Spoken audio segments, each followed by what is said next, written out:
So let it be written. So let it be done. This is Tabletop Terrors. And I am pretty sure that you are here because we are going to be doing a Living Dragongrin campaign and you want to be a part of it. If you don't know what I'm talking about, we are going to be, and by I say we, I mean you and me. We are going to be playing in a living game of D&D that we all get to build the story. We all get to tell our own story, and it's going to be really cool. So this is just like a kickoff. It is a session 0.5 kind of. If you're new to the channel, you don't know who we are. We're Tabletop Terrors. We're all about fun, creativity, and tabletop games. I am Tim, and I'll be hanging out with you tonight. And I'm going to give you the elevator pitch for this. And then we're going to just talk it through. I'm going to give you some brainstorm, some ideas, and I'm going to really focus on the chat. Let's make this a conversation. Feel free to ask any questions you have. There are no redundant questions because a lot of people don't know what's going on. What's going on, Undead 4260, Josh, Alice, Hellmage is awesome, has helped me a ton with the Discord. Big ups, big shout out to Hellmage. Rob, Overworked CNA, Tim O'Brien's here, Michael Kennedy, Josh Bingham. What is going on? I'm going to go through all the details. First, I'm going to share I'm going to try to do a source share for the Dragongrin PDF. Oh, Jarl DM, question. How many butts do you have? Are you counting only the ones that are in this plane of existence? If so, 3, depending on where you divide the crack. Some people, like in the metric system, I have 4. Dr. what? Let's see here. Dr. Professor, sir. Well, hey. So a lot of times these campaigns don't work. So I'm just going to warn you up front that this one is going to work because we're going to make it work. I think the reason why these campaigns, and I'll explain what I'm talking about, but a lot of times they're almost called, I'm calling it an East Marches campaign. Some people have called it a West Marches campaign. When you have a bunch of players and nobody is fully committed, it's easy for everyone to just never commit to a game. But I think the difference is we have a bunch of cool and eager people, and I don't think that's going to be a problem. The other big thing is that often the game master that I've seen in this situation tries to make it the same as though they're running a game for 6 people. And that's not what's happening. They're not running a game for 6 people. They're running a game for 20, 30, 40 people. So I'm flipping it, and I'm going to put the onus on essentially the group to document what happens in the games. I'll keep track, but I'm not going to inform everybody of all the things. There's not going to be a campaign document outside of what you all decide to write down. So if you want to know what happened over on this side of Grin, make notes, ask each other, talk. And I think by offloading that, keeping that bookkeeping, it's going to make it way, way easier. All right. I'm going to open up a Dragongrin PDF and we're going to get crazy here. Let me check the chat. Oh, James is here of the vast ocean. Someone help me get Bluetooth on my phone. Do you have cat potty? Oh, that's the next message. Hey, do you have cat potty? Shit. Jaden Dunster. Hey, what's going on, Jaden? Yes, Jarl DM says also several GMs I think will make it a big difference. I'm super down with that. Does anybody want to commit to that? Because so far, I was going to be one of the only GMs. But if anybody wants to commit to jumping in and doing that, the only thing we'd have to coordinate is the rough sort of basics of what's going on in the world, in that part.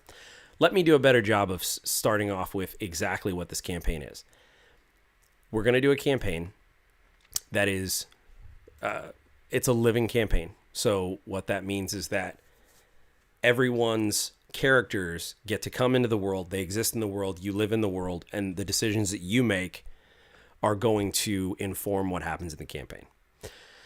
And so Jarl says I can commit to some shots 1d4 when I feel like it's a season. That is perfect. And then Tim, here's the thing. You're not schooled yet enough on Dragongrin to run anything. I'm starting off by saying I masterminded this book and I'm breaking it from the beginning. I don't care about what we wrote. I care about what we're going to make together. So I'm going to look inside the book and we're going to just use what we want. But yeah, I'll also seek out some GMs in the community and see if they want to jump in. But if you are interested in learning more, there's a session 0 document in the comments of this video. And so what you can do is take a look. You have to just basically go through the process of saying, hey, I am interested in, being a player in this game, and you have to agree to the things that are in there. It's just an easy way to manage expectations. What I wanted to do tonight was just say, hey, let's talk. Let's figure out what the sort of home base is going to be, and just talk characters, just ask any questions you have and everything like that. Jaden said, I still have to make a character. No worries. So let me grab this here. I'm going to hit OBS, and then I'm going to do a screen share. How's everybody's night going so far? And what are you up to on your side of things as you listen to me? Okay. Oops. What a grandpa. One of the things that inspired me to do this game was I tried running some stuff prior, and what I ended up doing was I tried running too many games all over across Dragongrin, and what I was trying to make them feel like they were connected, they weren't, because it was like running different games in different parts of the country. The players couldn't really run into each other and stuff like that. And so what I ended up realizing was truly the generic version of Dragongrin, the basic, stripped down version of Dragongrin, was actually Grin. That was the most Dragongrin concentrated that you could get, because then from there, if you establish the basic, everything else is then shifted and is a permutation. It's a establishing Grin as the trope is one of the best ways to have everybody come in and get the exact Dragongrin flair. You have the big bad of the Dismembered Lord. You have these shock troopers called the Marrow. The heroes are not really able to just openly sort of brandish weapons and say that they oppose the Dismembered Lord as you would be able to do in a region that's farther away, like Faygrave, or in Sphere, where it's a lot more horrific. It's much harder, and the intrigue level, I think, is going to be much higher. And so I think that that's going to be cool. So that's one of the things that is, I think, intriguing to me, is that we're going to have the ability to operate underneath this house in Grin. And I think that's going to make it more interesting. Let me go ahead and add this media source here, though, because I feel like...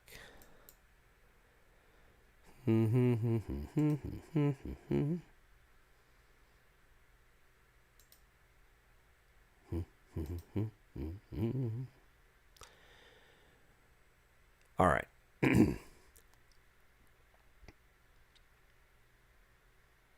It is not letting me choose Photoshop, or not Photoshop. It's not letting me choose Acrobat for some reason. I don't know why. I should have set this up beforehand, and I didn't, and I apologize. I'm not going to worry about it. Honestly, I'm going to jump over here to the chat. Lloyd said, got your deets, gonna hack you now. Rob Franklin, good stuff, Tim. Doing all right. Got a whiskey and a PB&J. How you been doing, my man? I'm doing all right, brother. I have been very, very busy with day job. I've been very busy with... we have some really cool stuff going on. We have an Iron Sworn Starforged campaign that's going on right now. That's really cool. If you haven't checked that out, go and check Oh, James is troubleshooting for me. Thank you, James. I will open in Chrome. I usually do. I don't know why I didn't. I don't know. I thought actually it would be easier. All right, now let's do this. Let's do it this way. I tend to like Acrobat better because it's a little more flexible in terms of like where I can jump around in the bookmarks and everything. But this will have to do. All right. All right, so let's talk about this campaign now that we've been, kind of explaining a little bit about a little here and there. Let me just tell you what I was envisioning. In Dragongrin, evil is in control. There's this big bad called the Dismembered Lord, but there are these houses that he blesses that do his bidding. Think a lot like the Lannisters in Game of Thrones if they served Sauron, like that kind of a thing. Except instead of just one house, it is a bunch of smaller houses of the Crucian. And so the idea was to give everybody a common bond so that they can have a general baseline level of trust with each other, is that you're all part of this house in some way or another. Some of you might have joined fully, where you're actually a part of this Crucian house. Some of you might have been in service to the house. The house owes you a favor, you owe the house a favor, something like that. And so that way there's a general baseline level of trust. This is House Grimwal, and secretly they are going to be sympathetic to the forces of good, even to the point where they're probably working with the rebellion, but you can't do it openly. So you might have to do some bad things to then do some good things.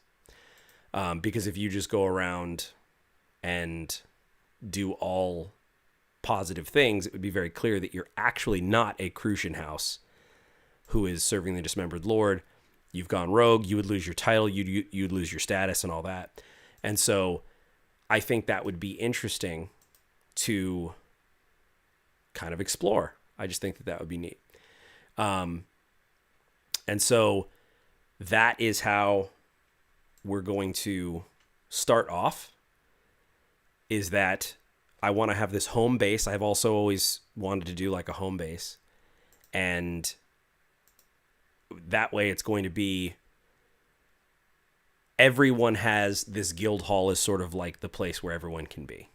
And so, we all go there, and that way it's something where you're kicking around the inn, the tavern, so to speak, but instead of it being a regular tavern, it's this guild hall. And the way I want to be able to hand out quests is that you can go to different people who handle. So there's the master of coin, the master of, spies, the master of the universe. And essentially you can go to the person or people who handle that sort of mission.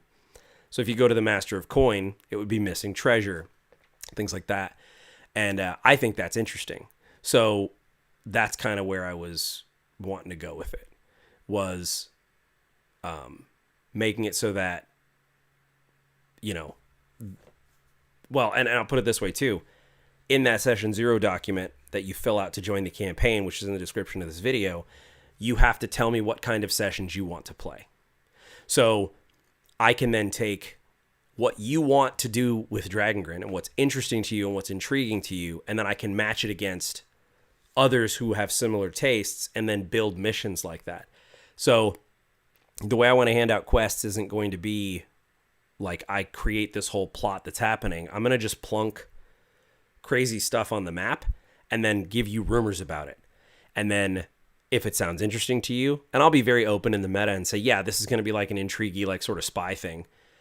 You go, all right, cool, let's set it up. And then if it works with the day and the time, you and the other people like you who want to do those kinds of missions all get together. We run a session. My thought for the session length too is like a couple hours. I don't really want to make these like full-blown 4-hour games. I think that they'll be much punchier if they're an hour or two, kind of in late, out early. Like, start where the mission begins, kind of play it, end where the mission would end, even maybe end on a cliffhanger. I think that would be something pretty cool. So that's kind of the rough idea, is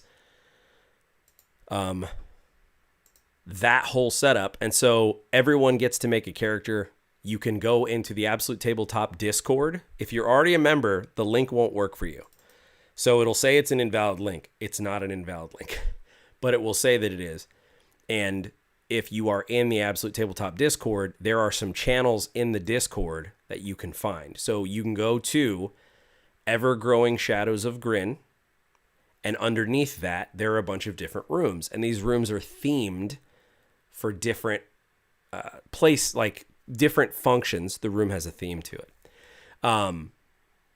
So let's jump to the chat. I haven't been in the chat for a while. Let's see. All right. Oh, Jarl DM says we should use the Blood and Ink faction generator to make the house's history sometime. Lloyd, I would love to do that. That's canon. Let's do it. Absolutely.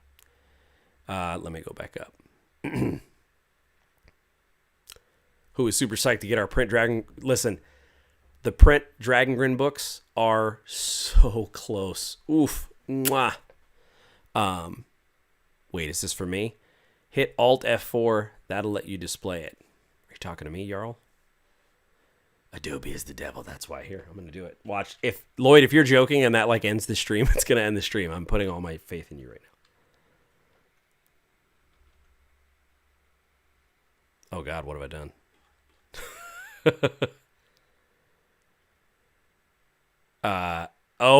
Keel, what's going on? I'm floating in the deep void of space because I can't figure out how to get this PDF to show like a grandpa.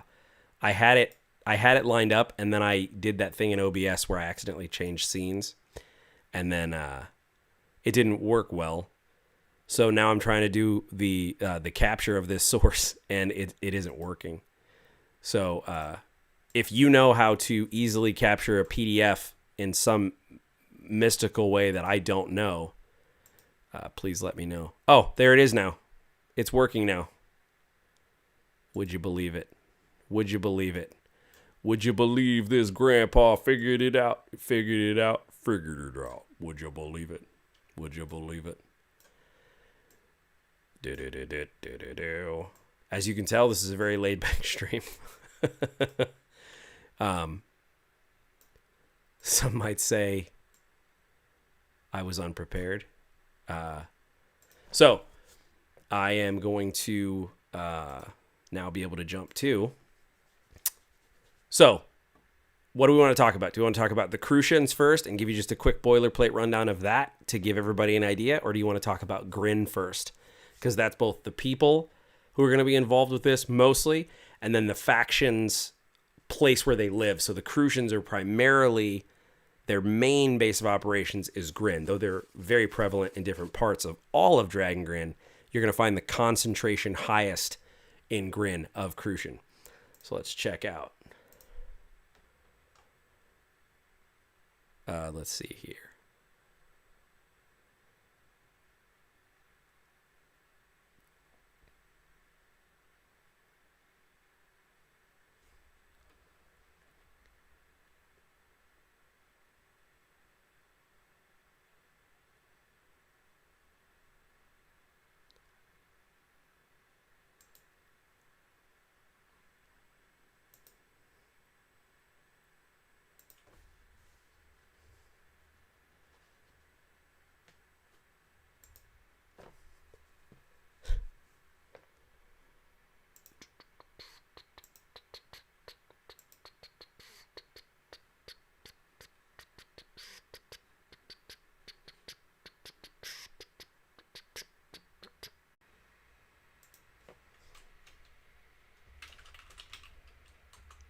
All right. Am I back? Am I back?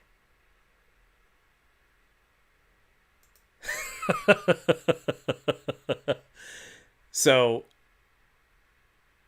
hello. Okay. Lloyd, I don't know if it was because I hit Alt F4. I will say there was a weird icon that appeared, and it was an hourglass with a plus and a minus, and then everything stopped and the stream stopped. So I think you might have actually done it. I don't know how much you heard. So I apologize that the stream has been very tumultuous. Thank you for hanging out with me. I'm still around. I'm here for it if you're here for it. So, okay. Perfect.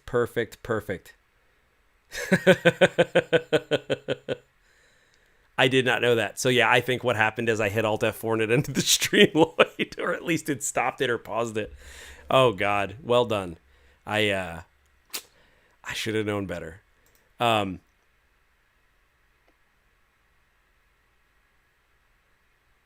Okay, all right, that's okay. So I'll go back to that. I was asking, do we want to talk about the Crucian, or do we want to talk about Grin, or do you want to just tell me about your character and their connection to the House Grimwal? I will.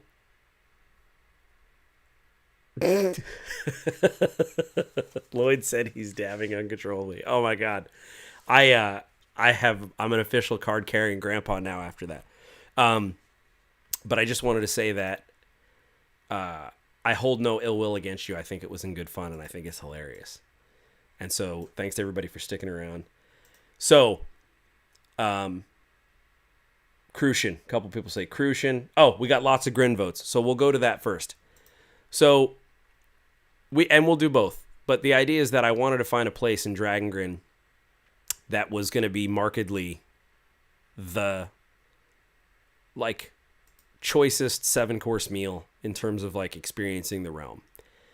So, what I always imagined Dragongrin like was a place where evil has won, but it doesn't all look like it's on fire and muddy. So the world still looks normal, and I think Grin is one of the most idyllic places like that. In fact, like looking at this art here by Hanker and Fernale, this looks like if you took Mordor and kind of like mashed it up with the Shire. And so that is the concept that I want to kind of go for with this campaign, is that you can be walking down the road and you never know if you run into some marrow, how are you going to interact with them? What is your reputation with them? Are they going to shake you down?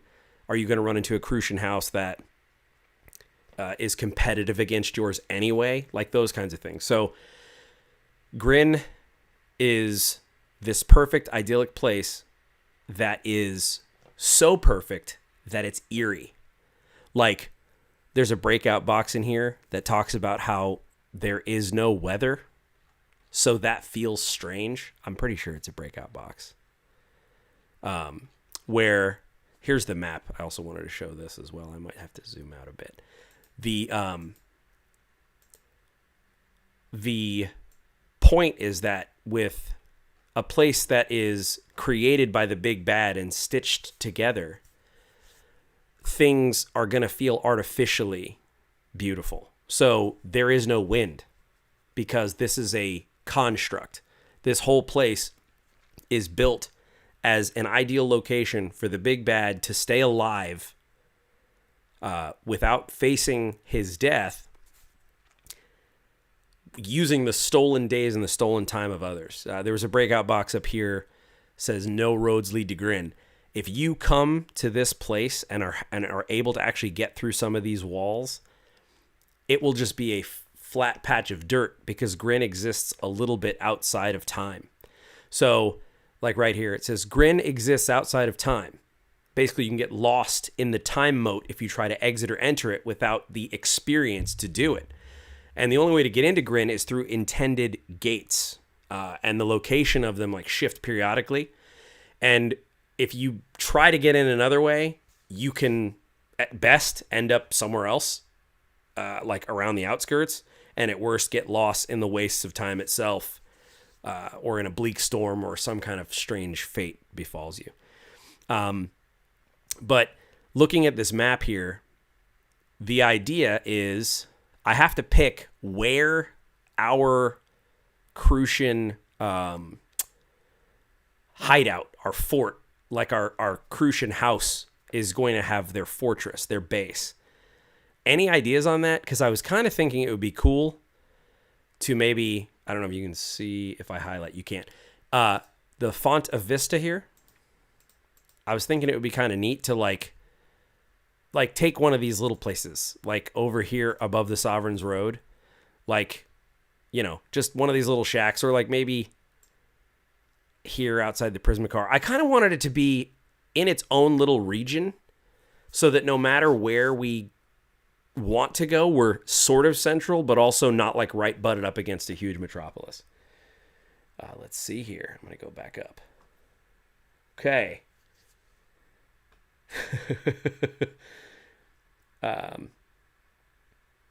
Jaden says, one thing you can always count on when watching Tabletop Terror stream is laughter.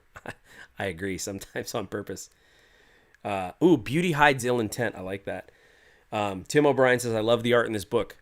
It's some very talented artists did some really amazing work, and I'm really excited to have everyone's physical copy in hand, because I have one of the proof copies and it's surreal. Matthew says, so many young folk born in Grin may never have seen a storm or rain or snow, and that's got to be weird. That's exactly right. It's very idyllic. It's like if you set a clock to change seasons, and maybe I think there might be snow, but it would be like the kind of snow you see in Christmas movies. It's always this beautiful blanket, and there's sort of, you never see anybody shoveling driveways, you know? And so that, I think, is like almost like this artificial snow. Like maybe it even falls only on certain places so that it doesn't fall on the roads. But nobody ever says that. It's just kind of like, yeah, nobody's shoveling the roads either. Let's see. Rob Franklin says, or cooperation with other houses that aren't sympathetic to the Undying Light, but who may have reason to oppose the dismembered lord for their own hopeful, maybe fruitless gain. Absolutely.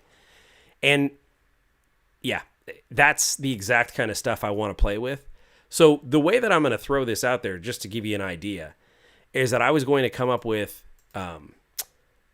plot hooks and then put them in places.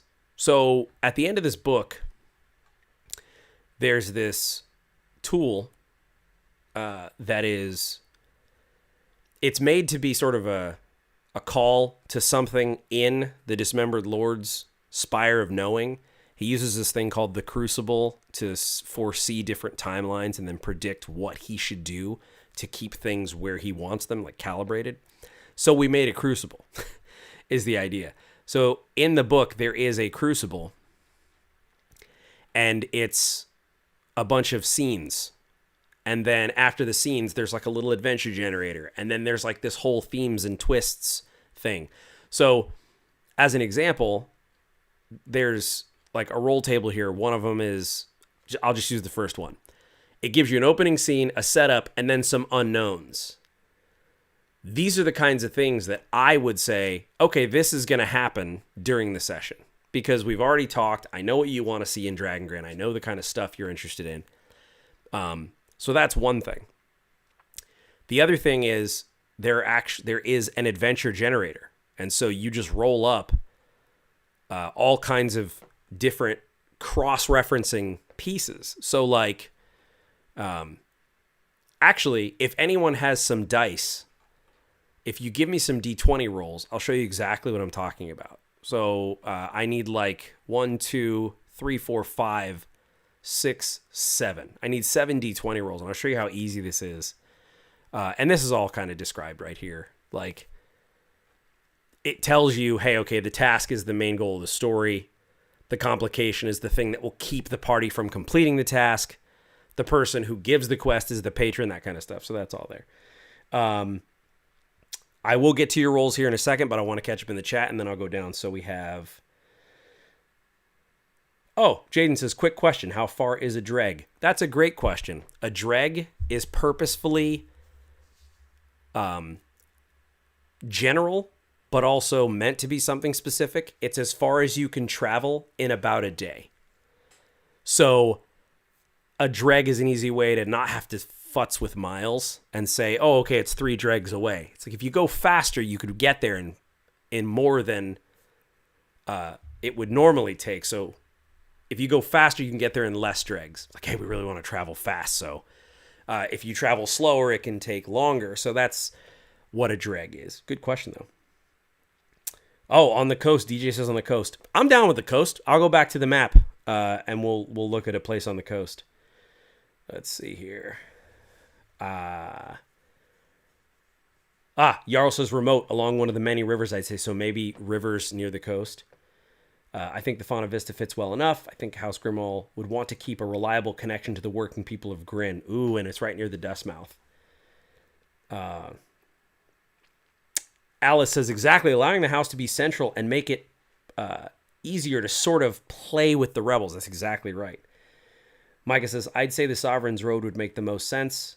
A lot of road and river options. So somewhere near a coast, near a river on the Sovereign's Road. I'll jump up there in a second.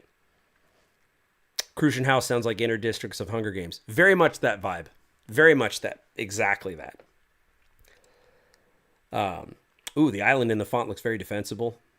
We're called Grimwal. I'd say in the shadow of one of the Great Walls. Brilliant. I honestly chose Grimwal because I thought that sounds neat.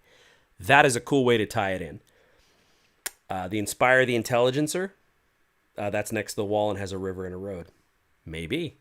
That is also in the shadow of the Spire of the Intelligencer. The Intelligencer is actually on the Council of Ash. So one of like kind of the big bads that oversee the whole of Dragongrin for the Dismembered Lord. And so we might not want to be too close to that because it's inside the purview of someone whose job is to know what's going on. That could also be a good source of conflict, though. Josh Bingham, what's up? He says, I also like the idea of being in the shadow of one of the Great Walls. That's perfect. Okay, a lot of cool rolls here. Michael Kennedy gave me a 17. So if you look here, the task for this is to attack or slay something. Okay? And so I did this because this is how I like to prep sometimes. Usually it's getting started that I have trouble with. So I'll be like, I don't know, I can do anything. So what should I do? In this case, it's attack or slay. That's the first one. Rakame, another 17. So a debt is owed and will come due. So that is the complication. Okay. And then we have Rob Franklin with a 15. And don't worry if you rolled, we don't have to just stop at one of these. I can show you how easy the thing is. Okay. The patron is an influential. So this is the person who's giving us the quest. Patron is an influential. Ooh, Keel with a 19. Warmaker. I'll show you what a Warmaker is. It's a huge construct. And then Rob with another 16. Actually, Rob, I'll use someone who didn't get one yet, and then I'll come back. DJ Hester is a 14 to save their family. Now, we have a kind of a way that we are in AbTab where if there's any kind of thing on the roll table that doesn't make perfect sense, you use it to find an interesting story beat rather than try to limit what's on the roll table so that everything literally makes sense. It's an inspirational tool. And so now I need incidentals. And the incidentals are basically just things that spice up and make, whether it's like circumstantial objects or things like that. And then, of course, rewards. So let's go back to RC7771, got an 8. So one of the oddities in this venture is a rebellion. And then, let's see. Dr. Professor Sir rolled a 9. The reward is a favor owed. Okay? Okay. So, let's talk about, I'm also going to copy these other rolls here. Jarl, thank you. It was a 4. Alice had a 9.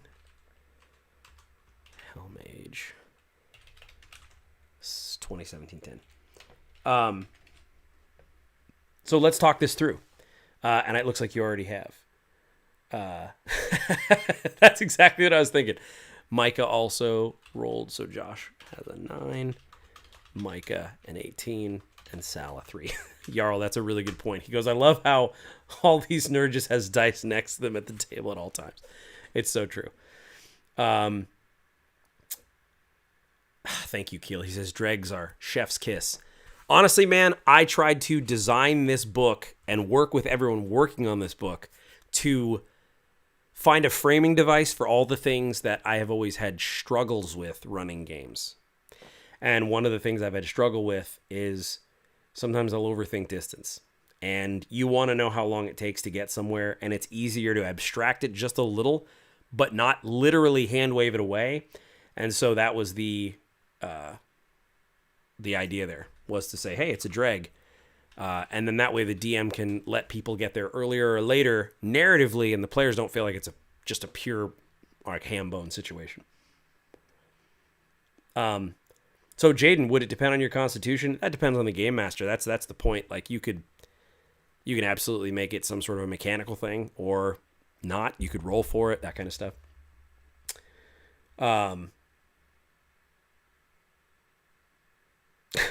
Pig Puck says, thanks for giving me something to watch that's not politics. So if we can we talk about how this might work? So the actual the quest or the task is to attack or slay something. And let me see if I can share this as well. Was it Alt F4? I'm just kidding. Never again. Let me grab my notepad here. See if I can. So the thing that kind of had me tripped up a little bit was that this was basically, here's my notepad. Here's the old notepad if you can see it. So we'll put it over here. So the task is to, here, I'll make it big while we talk. The task is to attack or slay. The complication is a debt is owed and will come due. The patron is an influential war maker that wants to save their family. So a war maker is a construct. So what is the family of a war maker is what I'm asking. That's my rambly way while I share the notepad to say, what are we talking about? The family of a war maker. Rob Franklin says, do such things exist? See, we're same page. Maybe we're sending you to recover a damaged or missing war maker. Not a bad idea. I think it's actually kind of cool. Finding it would give us the opportunity to learn what sort of force or weapon. So would a war maker care about another war maker? I don't know. I can show you real quick what a war maker looks like, and you can kind of get an idea. I went total, I just wanted it to look what I thought was huge, hulking, and I didn't want it to look like a regular construct, so I didn't want it to look like a standard suit of armor. I wanted it to look something sort of horrible. So I'm going to find one for you. It's in the pages of Grin here.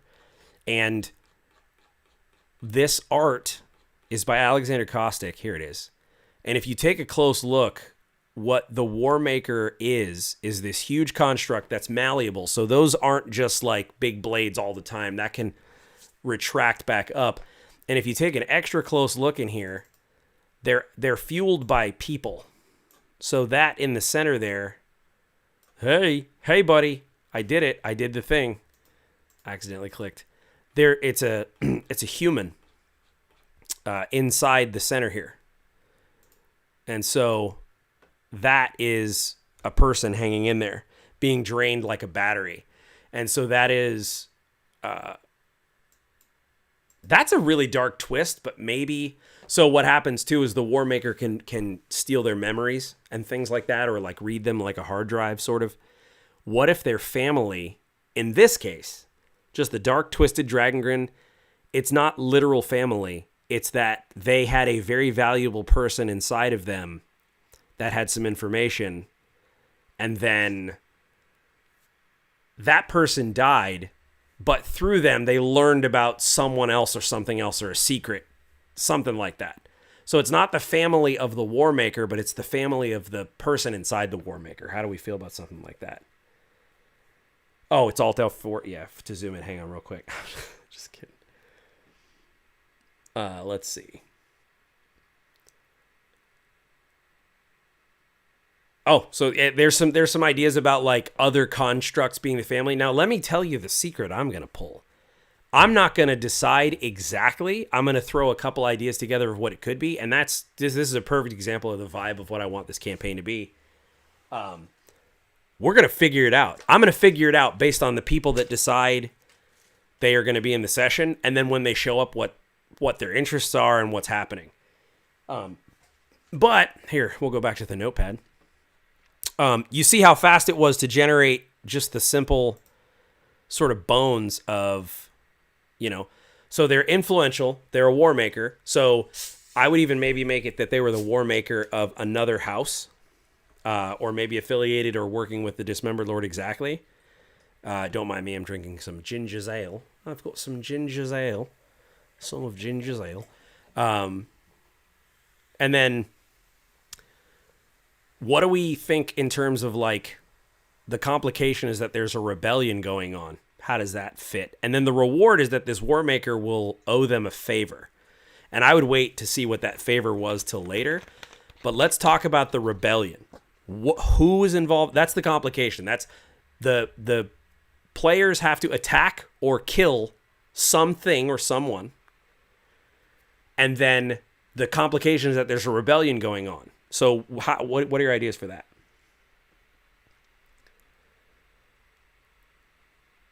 Let's see. One of the reasons the Crucian house is rebelling. Oh, that's pretty cool. Rumor could be that one of the Crucian house members has gone missing, ends up there in the War Maker. Wow, that's kind of cool. Micah says, yeah, I'll have a lot more. They're talking about the dice. Pig Pug says, like he wants to complete the family's memories. He wants the memories of mom, dad's, kids, cat. Oh, wow, that is really twisted. But super, oh my gosh, that's actually really crazy. I think that there's a group of Zarfin trying to find a way to create the equivalent of an EMP for war makers, and this war maker isn't too fond of the idea. Love it. So the Zarfin are a culture of tinkerers and builders, and they are inherently in tune with the technology of the world. So that actually would be really cool. And the way that the Zarfin are, the way they kind of hang out with each other are these things called annulus directives. So like, here's our little crest. And just to kind of give you a vibe of what they do, their innovation and their creativity is something that they hold in regard above all else. And they sort of, and I'll just be honest with you, this is really the tone of this was one of our designers and writers, Jeff Doty, is an accomplished jazz musician. And he explained to me that the way that jazz is learned and the circles in which it's learned in is what you do is you play leads and rhythms and notations of other famous jazz players. And you learn that thing. You learn their way that they did the thing. And you do it so much and you memorize it so well. And then you start combining this person's and this person's. And then if you eventually do that so much that you create your own stuff, because then your own taste comes into play and your own rhythms and your own ability and physical ability. And so the Zarfin are much like that, but with technology. And their whole thing is that instead of it being learning the jazz of other people, it's like learning the inventions and the creations and those kinds of things. And becoming your own inventor and creator. But I just loved that. And I was like, yeah, let's run with that. That's really cool. And so these annulus directives are, despite how they are insulated against outsiders, if you can become an insider, you're family forever. So these particular cliques, like they will circle around specific types of technology or things. So like, for instance, one of their specialty might be weaponry or body modification or mathematics and physics or things like that. I am really proud of the Zarfin configuration, which basically is just a technobabble name that I wanted to sound fantasy. So like, let's use a couple of those rolls. So I have Rob rolled a 4 and Alice rolled a 9. So this Zarfin specialty would be mathematics and physics, and then they're reverent of the dismembered lord. So this Zarfin Annulus directive that is trying to create this EMP, they are using mathematics and physics somehow, and they are reverent of the dismembered lord. I don't know what that means or how that would tie in. Reverent of the dismembered lord. So, and then, and once I kind of create this, let me use these others. So Hellmage did a 20, a 17, and a 10.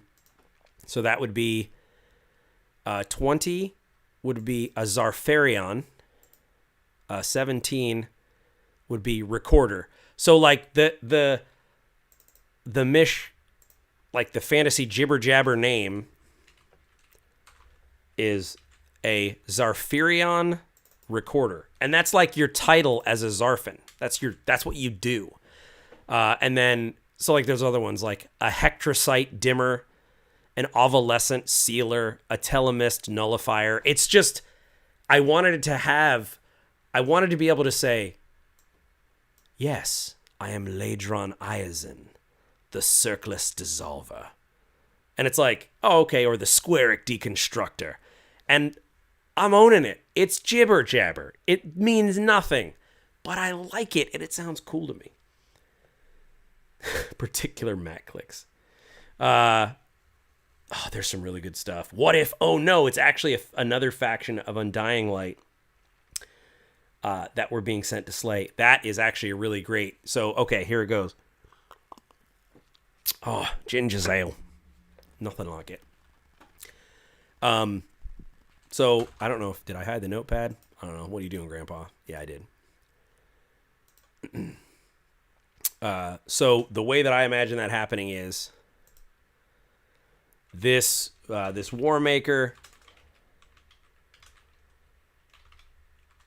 finds out that a Zarfin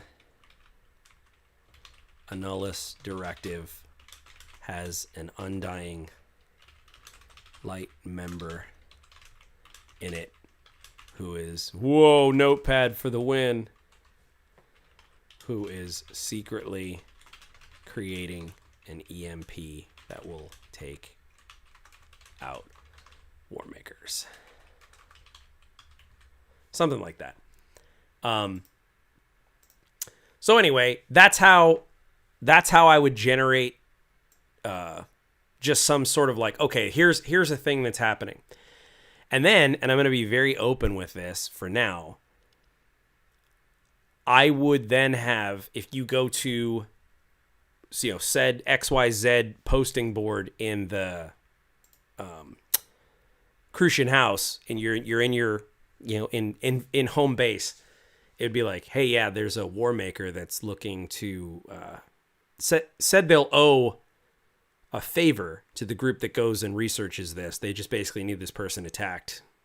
And I wouldn't tell you any of those details. You just, okay. And then you could figure out and try to discover, or you can just go and just do the job. You attack and kill. Like, that's the beauty of this kind of game, is that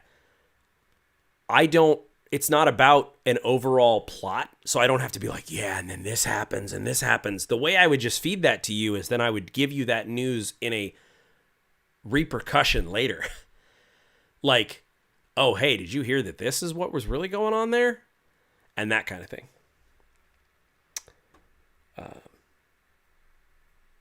Let's see here. Matthew McCarran says, maybe if they're the Reverend of the Dismembered Lord, they're going to use their knowledge of physics and math to precisely formulate a weapon to shut down War Makers, then present it to him. Oh, I love that so much. That's perfect. And there's one Undying Light member in there who is actually trying to do it for real. So the goal is to create the atom bomb and then present it to Hitler, essentially. But they are like, this person is like, no, I'm gonna create the EMP, the Warmaker Atom Bomb, and then I'm gonna sacrifice myself to use it. And like Keel says, the meaning will come during play, and that's so 100% true. And I'm really gonna just put pieces on the board and then have the players' interests draw out like magnets, the little metal pins that I put into the plot. And so, so how does that factor into this campaign? Well, the idea is I'm going to just pick a place on the map to make that happen. So if we set up a session and we talk about, hey, all right, we're going to play, we figure out what time is good for everybody. You're generally going to know the vibe of the session and like, oh, it's kind of like a hit mission. It's probably going to have some wet work. I would then just say, okay, where is it on the map? We'll make it outside the spire of the Intelligencer. Something like that. And then you'd have to just travel there. The reason why this map and all of the maps in this book aren't fully loaded is because they're designed for you to make your own Dragongrin. Like all this stuff in the center of the map, we could have filled it with names, but why? Why not you fill it with names? That's the point. So we're going to make up stuff. We're going to make locations and they're going to be canon to this campaign. And guess what else? I have an edge. I have the PSD of this map, so I can actually add it to the map. So I'll come up with a new name of a new place, and then we'll just drop it on the map, and that's where this thing is going to happen. You'll show up, and we'll see what happens in the session. That's kind of what I want to do. And then it's not about, that can just be an episode by itself, standalone. And so it can come up later, but it's not about tying that thread to this thing. It's about you showing up and your character just doing a slice of life sort of drop in, drop out, Dragongrin experience. And I'm not going to push too hard to connect this thing to that thing to this thing, but if something did occur, it will have an effect. And so, yeah, that's kind of just more and more. I'm like, I just want to play some games with some cool people, make up cool stories, and have an epic big campaign where everyone gets to drop in and drop out and play and have a citizen in Dragongrin. That was kind of the idea with character creation too. Like, make your person or your construct, and they're just there. And they're kicking around, and you can run into all the other people that are just there. Tim O'Brien says, will there be adventures outside of Grin as well? Like, will the missions ever take us past the walls? To start with, no, probably not.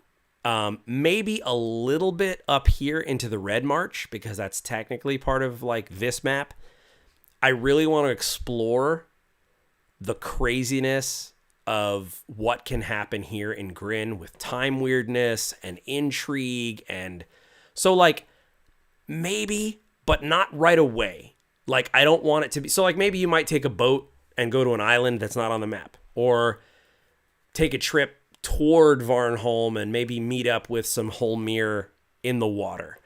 But I really want this season of the show, like the West Wing takes place in the White House and does have remote locations, but the point is about the staff of the White House. I want this to be about the staff or the people of this house. So this is like home base.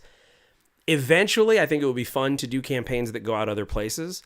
Once we've established a really solid baseline of what the norm is. And once once we have that, it juxtaposes when we travel. It's a juxtaposition. It's not jarring or confusing. And that's what I wanted to kind of say is like, in the past, I've jumped all around Grin and no one could sink their teeth into the tone. So once we really get the tone going, it'll make so much more of an impact when it's like, hey, we're going to take a trip to Sphere. What? Yeah. Because there is a baseline. So yeah, I really kind of want to make it like Grin, and then touch on that other stuff as like spice,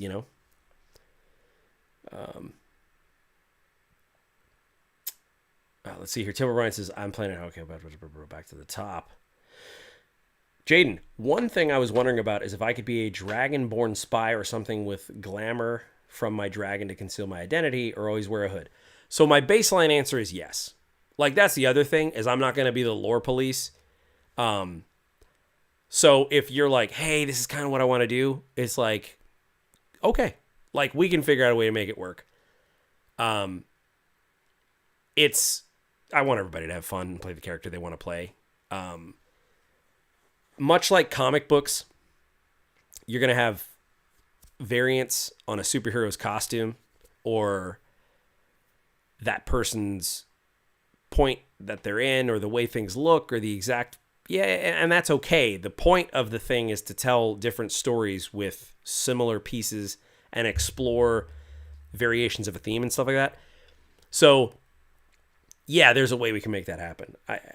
And then Alice said Dragonborn are considered Festier, and that's exactly why we built the Festier.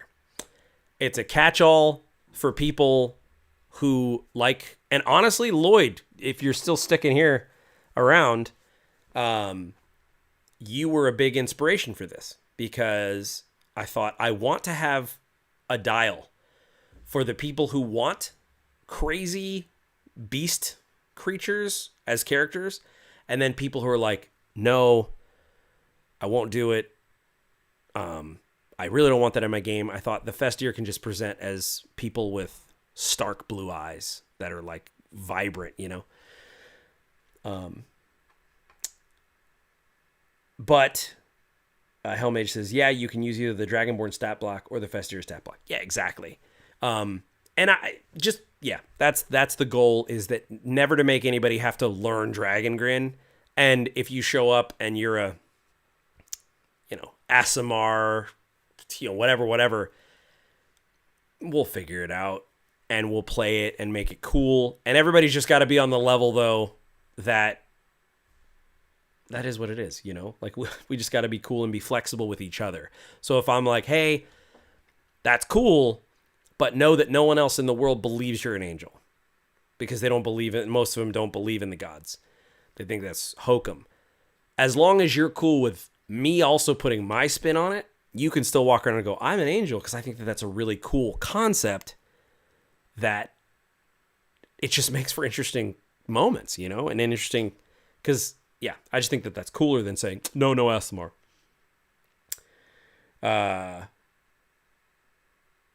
That's so cool that everybody knew immediately. Like, yeah, it's Festier.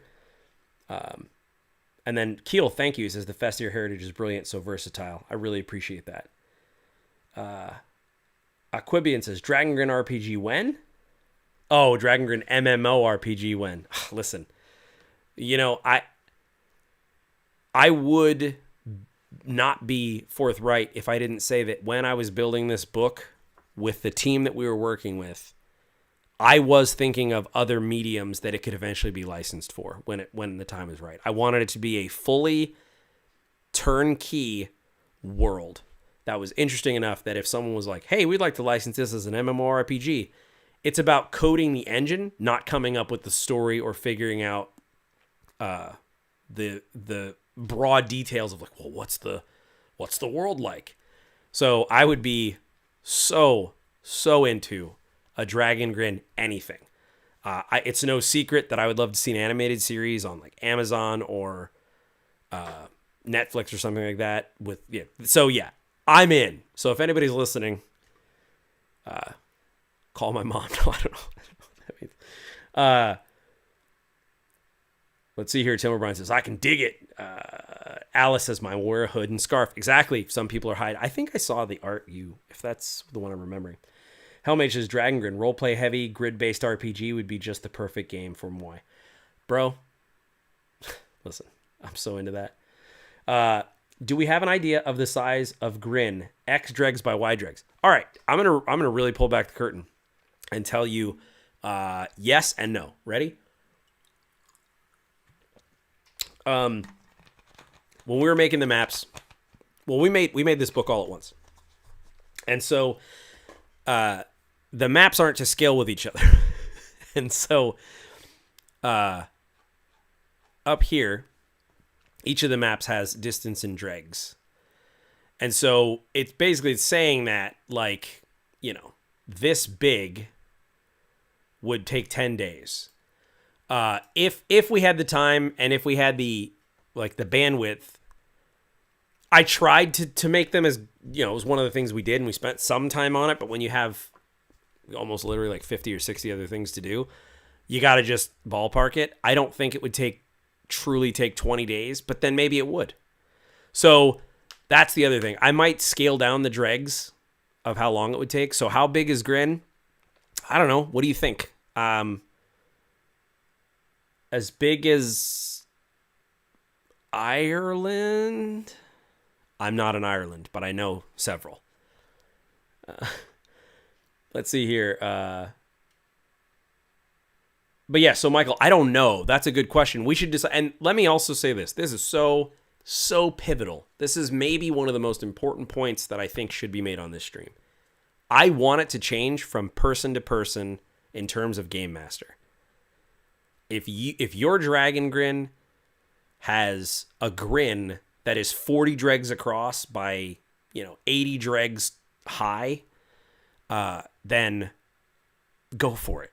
If you want to play one where it's like, hey, this is really tight and compact, and it's like you're going to run into people. So we got to figure out what works for us. I think maybe starting with the 10 and 20, where it's, but that's kind of long, 20 days. So I might actually change this scale internally in game. Again, I have the PSD. I can go in and literally change it. 0, 5, and 10. So this up here at the top right would be 0, and instead of 10, I'd probably make that 5, and in probably 5, I'd make that 10. So like you could probably get across the whole thing in 15-ish days if you were going from, like east to west. And if you're going like southward to bleakward, which is what we call north, then it would probably take you, 40 or whatever, something like that. But I don't know. I'm not super great at geography, and I hand wave it a lot in my games. The one thing I try to do is make sure that it's at least sort of consistent so that people have a fair opportunity to beat another group to a place or things of that nature. So, but that's a really good question. Yeah, and you're welcome. You're very welcome, Jaden. Rob Franklin says, but this is an opportunity to get to play the Dragongrin stuff. That's true, too. And I'm down with whatever's, what I don't want, because I agree with you, is for people to feel like they have to do a bunch of homework before they play. That's the one thing I don't want. I want people to be able to say, hey, I have this character that is a hill dwarf. Can I play? And I go, yes, you can play. So yeah, I'm totally with you on that, though. Tim O'Brien, how are Festier treated in Grin? Sounds like there may be quite a handful of them in the playgroup. Are they shunned, feared, or ignored? I always like to, for me, I like to leave that up to the Festier. Or in my other games, like the Dragonborn, I like to let them tell me, like, hey, what are you going for? And I'm not saying that they're always going to get it, but then I can pepper that in. I would say in general, in Dragongrin, it also depends on what kind of Festier you are. Because remember, it's this blanket to cover everything. So if you're a fully, like, absolute, like, beast-faced, crazy looking Festier, you're going to get a different look than one that just is moderately altered. There are a couple of pictures of Festier. There's one, I believe, in the spells. And okay, this one is like fully beasted out. Okay, so that is going to get you a different response than one that isn't. Oh, where is that other one? What part of the book is that in? There is a small, medium, large comparison where we used all three. I believe we used all three, where there is a normal looking version of this where that person is the same but without the full beast head. I know it's in the book. I can't think in the moment where it is. It's not in the cultures. I don't think it would be in the heritages. Let's look in magic. Yep. Okay, so see, same thing. So if you look at magic, same exact, and we did that as a juxtaposition, if you're looking carefully. That is a Festir. But do you see, there's just some horns and some yellow-looking eyes here, but very passable with just a little bit of work. Very passable as at least humanoid. So it depends what kind of Festir you are and how much you try to hide it and that kind of thing is kind of what I would do. Matthew says, an Aasimar that struggles with beginning to doubt if they're really an angel or not sounds nifty. That's the kind of stuff I want. Exactly that. Jaden says, yeah, I'm looking for a Festir now. And I'm like, yep, that's what I'm going for. Yeah, and there's also opportunity to take, I mean, mechanically, I'm really proud of the way that we represented it too. You can choose mechanically to have those things matter, such as claws or wings or that kind of thing. Or you can choose more of the magical side. So, like you can do breath weapon, devilish form, wings, or you can do things like just different resistances or being more powerful, stronger, magic, things like that. So I was really happy with that. Rob Franklin says, is there any sort of a publication in the setting, such as a periodical or a dedicated scribe or order of chroniclers devoted to recording history? There can be. I think that would be fun.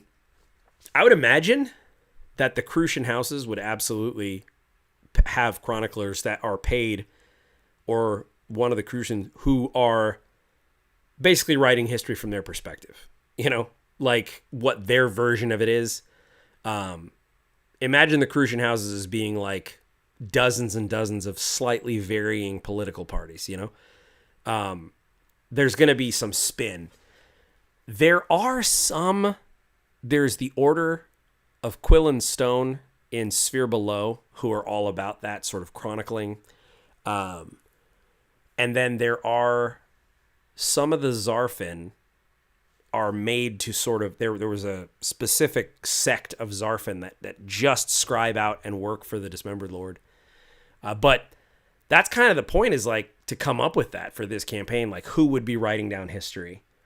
And then specifically he mentions the Chronicler, and that is one of our backgrounds. So if you look, one of the backgrounds is that you actually are a chronicler. Your thing is that you have a thirst for knowledge. You are, you try to scribe, and sometimes it's not by your will. Sometimes it's someone else who's like, hey, but they're not just supposed to chronicle just the mundane. This isn't necessarily like a periodical or a diary. It's more about finding and scribing secrets or interesting things. And so, yeah, we could make one. There should probably be one for our house, like Chroniclers of House Grimwal.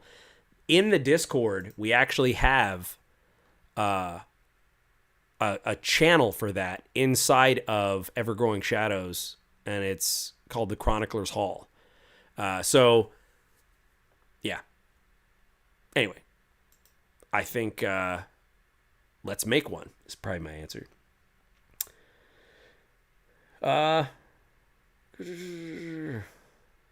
Hold on. It jumped on me. Lots of really, really great comments. Are they closely monitored by the Dismembered Lord, Rob says, talking about the Festir? I think at some point all creatures are.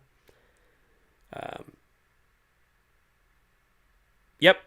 And then Jaden says, yep, found many slurs exist for the Festir and the Monstrous, including Grinspawn, Demon, Tiefling, Dragonborn. That is a specific call out to what it is intended to do, so that game masters go, oh, and players go, oh. But yeah, yeah. Oh, Keel says, I have plans, Tim. A Dragongrin Story D6 playbook, Dragongrin episodic fiction, maybe novellas. Yes. Just need to make time on my project schedule and clear the IP usage with you. Listen, man, let's collab. Like, That sounds awesome. Let's figure it out. Series of graphic novella would be amazing. That is, yeah. I won't go off on this too long. I followed the comic book industry for a really long time, and there are a couple, probably 3 specific comic book writers who have done a very good job of creating intellectual property, showing proof of concept in a graphic novella series that is very good, and then that gets turned into a film. And there are actually a handful of films that I could name that started this way. The novella are different. The comics are different. In some cases, better. So when I tell you, you'd be like, well, the film Wanted started as a comic.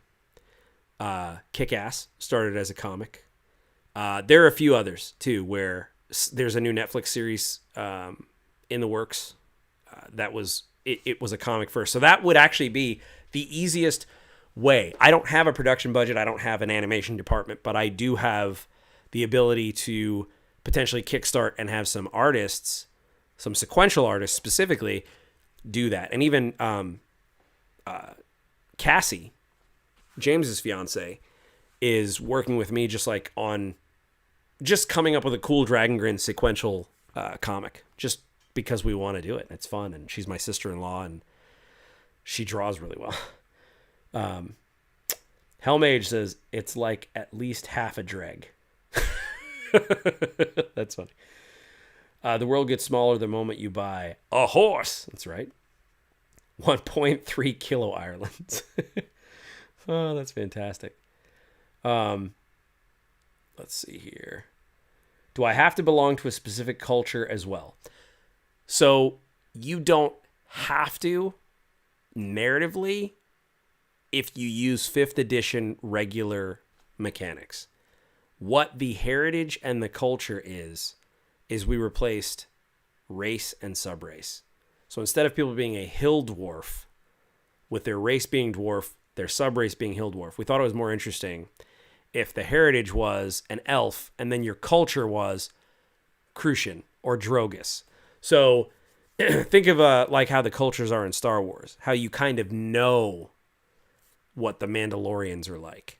It would be like being a dwarven Mandalorian and a dwarven Jedi versus just being a hill dwarf. So if you want to really go like lean into the Dragongrin stuff, the cultures let you do that, and they're all very different. We tried to make sure that they were thematically in their own lane. But again, if people show up and they go, yeah, I'm just a wood elf, you don't have to be part of a culture. And we kind of talk about that as well. I think it's in the character creation section where we basically give people the option to say, hey, you know what? If you don't want this, you don't have to. And I can't remember. It's in here somewhere. I won't bore everybody. Jaden says, honestly, the Dismembered Lord is probably the only one with completely accurate maps. That is the way we kind of thought of it. That exact thing is that the maps are the maps, not the territory, right? These are all the cultures, different sort of common garb. Really pleased with how these turned out. Alexander Kostick did a really good job. He and I worked together. God bless that man. The revisions and the ideas and the sketches and just know this and we'll do this and what if you put this here and make this color and we'll just change this and so we tried to make them all very, very distinct. We also made a conscious choice to leave it just the clothing so that you could picture any creature and person inside those clothes so that you could imagine yourself or your character like that. Let's see here. Oh, Michael, found it. Page 35. Sorry, I'm way behind. I thought you said PG-35 like the campaign was going to be rated. That's funny. Keel says, I played a bat-like Festier in Tim's session of Last Ride of the Death Bat for Jasper's Game Day charity stream last year. Loved it. Damn, that was an epic session. Keel, I still think about that session, and I don't know if you remember, but we were still in the process of the final proofing of the book. And the things from that session made it into the book. Like, we retroactively took some of the names and some of the concepts and threw it right in there. And I love that. I love that I was able to do that. I'm a very fortunate person that is a thing that I was able to do. Like, how neat is that? And then Micah says, some can cover it up with a hat or a hairstyle, or others it might be a massive set of robes. Exactly. Or some sort of a mystical effect or anything like that. Hey, what's up, Jason? What's going on, dude? Hope you're having a good night. And then Tim O'Brien says, different ideas. With the existence of the Bleak, I'd say you could probably have no culture. Not sure if you'd want to do that, though, since you'd miss out on some abilities. Very proud of the mechanics of the cultures, too, and the heritages. Big ups to Lloyd, Jeff, and Connor. So Lloyd Collins, Jeff Doty, Connor Davies. They played a very strong hand in making sure that all of that was not only just mechanically awesome, which I think it is, right? I'm not going to front. I think it's really cool. But also unique enough to be in the book, where it's like, you know, why wouldn't I just use 5e? We didn't want to reskin something. So we made sure that it was like, no, this makes sense.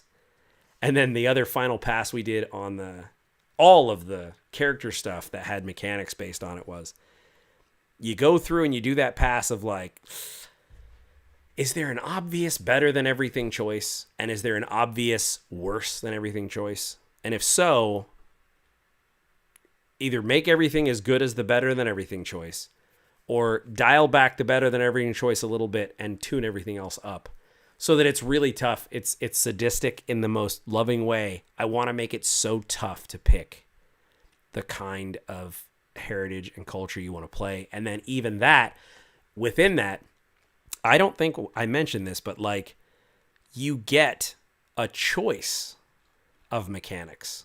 So in 5th edition, you say, hey, I am this race and this sub-race. So here are your mechanics, and all of them are the same. In this, you get to choose. So you get to choose a cultural focus, and you have a choice of like 4 or 5, and you just get cool stuff. So like this, the Drogus are like sort of salvager people. You get a scrap weapon, or stubborn study, or you can be a salvager, or like it's this kind of like you can do your own thing. And that way too, if both players are like, well, no, I wanted to be a dwarf Drogus. Even the dwarf has multiple options. So if you go to the dwarf, you get some things that all dwarves have, but then you get a heritage focus. So you get to choose, well, no, I want to have revered traditions, or I want to have crag skin, or I want to be living statuary, or I want to have unyielding charge. So I'm a dwarf with unyielding charge, and I'm a Drogus who takes scrap weapon. That's going to be very different than that same exact heritage that has revered traditions and the Drogus who takes salvager. And I thought that was something I've always wanted in 5th edition or any game. And I was really proud that we were able to pull that off and kind of make it, at least I think we pull it off. I mean, you know, I'm saying a lot of nice things about my own book, but it's because so many other people helped me work on it that I feel very okay knowing how far everyone carried me. Keel, who's in this stream, proofed this almost this whole book in a very short amount of time and did an amazing job making sure that all those little details were woven together. And that's just one other example. So I'm okay with saying this book is good because it's good because of other people. All right. Back to the stream here. Rob Franklin says, dibs on being a chronicling bard who wants to personally pen the story of the Undying Light's victory over the forces of evil. Bro, lock it in, canon. If you're down with that, make it. That sounds awesome.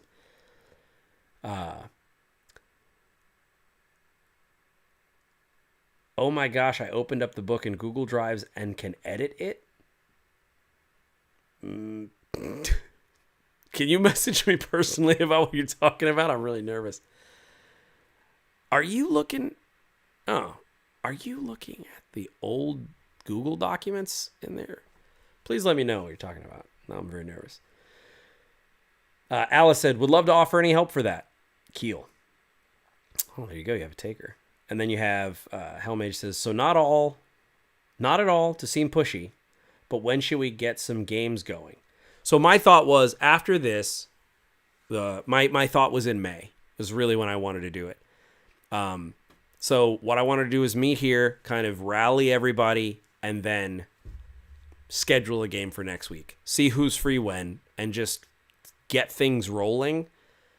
What I'm looking for is just progress over perfection and figuring it out as we go. And so, yeah, I was going to try to schedule something next week, maybe a tight little 2-hour session, depending on availability. And we just pick up as though we've been playing already. I'm not trying to make some big intro and, it's just like, yep, another day at the job. And then your character plugs in and then boom. I'll also have to kind of figure out how we're going to handle guild hall stuff versus session stuff, because I feel like the guild hall stuff, if that's something people want to role play and they want to explore the guild hall, I will run that. If you don't, we can also take care of that in the Discord and just kind of like talk about what we're doing and how things are going and what you found and the rumors and all that stuff. In the Discord, there's also a place to drop rumors. That is also a way for you to telegraph to me the kind of session you want to play. So if a rumor is from me, I'm giving you things that might be true in the game. If a rumor is from you or other players, you're like, wait, why are these people putting rumors? It's them kind of telling me like, hey, it'd be cool if I played a game like this. So feel free. Look at that. Yeah, people are talking about Drogus represent. The Mapronomicon says, yes, having it system agnostic is brilliant, and the heritages and ancestry is such a wonderful Forgotten Realms vibe for me. 3.5 ticked that box when it came to regions. Love it. Thank you. Tim O'Brien, you succeeded in making the heritages and culture choices pretty even-keeled. There was definitely no clear and obvious best choice for any character build, really. That's awesome. Drogus represent. And then Rob says that the Crucian culture bonuses are made for Historian Bard. Getting excited. Yeah, we definitely wanted to make it so that there were cool builds that you could stack on top of things that made sense. So yeah. And a Crucian has more of an opportunity to be educated in Dragongrin than many others, formally. And so the concept was to say, well, we should probably put something like that in there mechanically. Obviously, I'm not trying to make them like all scholarly, but there should be an option in there to lean in that direction. And then Jaden says, I'm going to be a festier, working for some dragon, trying to take out the DL with no culture. I downloaded it from AbTab's website. Now, Jaden, so check this out. Oh, I downloaded it from AbTab's website and opened it via my email into a Google Drive and can change it. Oh, got it. I'm with you now. One of the things in the link to this stream, in order to be in any sessions, I just need you to fill out the session 0. The session 0 is it's just a, what's the word I'm looking for? It's a form. It's a survey, basically, of all the things of like, hey, yes, I'll do this. Yes, this is what I want to do. So you'll have an awesome opportunity so that I know what you're interested in. You can put those details in that, and then I have a copy of it so that if you're in a session, I can pepper in things that you're interested in. Micah says, I now have Mondays consistently off, so there's that. And that's the thing. I'm going to try to start rotating. Like, yeah, run an hour, 2 hours. The thought process I have is if I run shorter sessions often, more people will get to play and no one will get burnt out and we'll all feel like we're just dropping into an hour of TV or a couple hours, And then Micah says Sundays as well. Mapronomicon says, I'm having such a hard time picking what character I want to play and with which house. It feels so deliciously integrated. I want them all. That's what I want. I wanted it to be difficult. Yeah, I wanted it to be tough, man. I'm glad it is. Maybe we'll have an all festier party in one session. Yeah, I have no I'm so open to whatever happens. Papa Oso, hey, what's up? My Dragongrin campaign has kicked off and is going great so far. I'm excited to see where your campaign leads. That's great. I would love to hear more about that. I'm always interested in what region are you playing in, or what parts of the book are you using, or what kind of campaign have you kicked off? By the way, if we've already discussed this and I don't know who you are because the name Papa Oso on YouTube is not who we normally interact as, please don't be sad. All right, Micah, would it be all right to show character art via a link here? Yeah, I don't mind. Go for it. Macronomicon says, sadly, I've now gone from no gaming to 3 sessions a week. Such a fun time, but it eats my availability. I get that too. And for me, it ebbs and flows. So I get that. And listen, hopefully we'll be playing this campaign for a long time and it'll just be awesome. And whenever you're free, you can dive in. Let's see. I was just making this is Macronomicon again. I was just making characters tonight for a one-on-one. Haha, would have been in sooner. Hope everyone's safe and having a great night. Well, thank you. Hope the same for you. Rob Franklin, in case anyone hasn't done the old session 0 survey yet. And then Micah, I'd love an all festier session too. Helmage says, in terms of availability, I can do any evening Eastern barring some event. Something else too. I am open to, for international stuff, when it makes sense, like on a Saturday for me, if I plan for it, I'm open to running a game either like crazy early in the morning or very like AM early. So like 6 o'clock my time, which would be probably better for anyone in Australia. I was going to say Aussies, but I couldn't think in the moment if that was... Is that derogatory? No, right? That's normal. I'm allowed to say Aussies, right? I just want to make sure. Rakame, my fate-torn Crucian wizard will be here at some point, even if he does not want to be. That's awesome. And then Alice, Sundays and every other Tuesday are taken up for me, but I'm free any other time. Yeah, that's great. And that's why I also built in the scheduling into, it was optional, but it helps me. I built it into the session 0 so that I can also have an idea of, as an example, if there are 4 people who have a very specific time that they're like, yeah, I'm free this time, but they're the only 4 because it's a weird time, I'll eventually run a session around then and see if I can get all 4 of them in there. Perfect. Keel, I have the Keel stamp of approval. He goes, Aussies, that's us. Put more of a Z on it there. Aussies. So okay, let me tell you how I do my Australian accent. I was told that I do it subtly and not like, hey, what up, guys? Like that, because I used to watch a show called House, and there was a doctor on there named Dr. Chase. So I just channel Dr. Chase occasionally. And I'm not like, I don't do it perfectly, but I've had a couple Australians say like, oh, wow, you don't do a cartoonish, like crazy.